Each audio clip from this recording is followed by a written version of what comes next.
विश्व 24 न्यूज हर पल आपके साथ।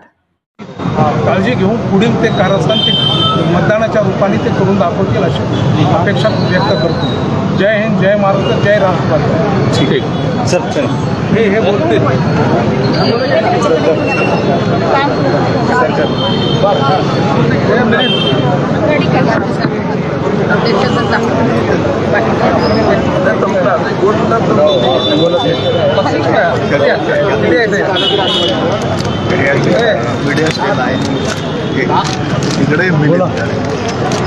महाराष्ट्राचे स्वाभिमान या राज्याचे उपमुख्यमंत्री आदरणीय अजितदादा पवार यांचं जाणून बुजून अपमान करायचं, अनाजी पंथांची संस्कृती या महाराष्ट्रामध्ये रुजू करण्याचं काम भाजपच्या नेतृत्वाखाली करतायत। गेले अनेक वर्ष दादांनी पुण्याचा पालकमंत्री म्हणून काम करतात आणि या राज्याचा ते उपमुख्यमंत्री म्हणून काम केलेलं आहे। मोदींच्या स्वागतासाठी लोहेगाव विमानतळावर जातात।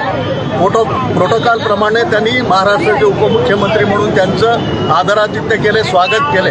कार्यक्रमाच्या ठिकाणी दादांना माहीत असताना ते गेले की मला या ठिकाणी बोलण्याला संधी देणार नाही म्हणून, आणि परंपरेला सोडून, राज्य शिष्टाचाराला सोडून त्या कार्यक्रमातल्या भाजप प्रणित लोकांनी, भाजपवाल्यांचंच ते माइंड आहे आणि दादांना जाणून बुजून अपमान करायचं। आणि दादा जर चिडून त्या ठिकाणी गेले असते तर राज्याचे मुख्यमंत्री राज्य शिष्टाचार पाळले नाही म्हणून परत त्यांच्यावर टीका करण्यासाठी ही संधी सोडली नसली।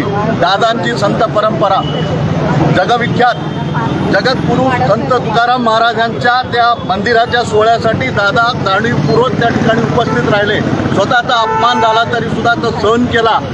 आणि मोरे कुटुंबांचे, त्यांचे लहानपणापासून दादांचे, रामकृष्ण मोरे आमचे सहकारी जुने, त्यांचे तुकाराम महाराजांचे वंशज, त्यांचे आमचे वैयक्तिक मैत्री आहे। दादांचा पण त्या कुटुंबाशी जवळीक संबंध आहेत।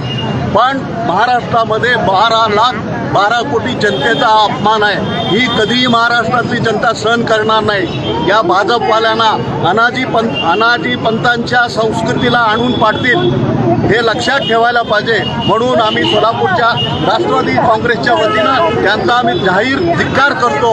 अशा प्रवृत्तीला आम्ही ठेचून काढल्याशिवाय राहणार नाही।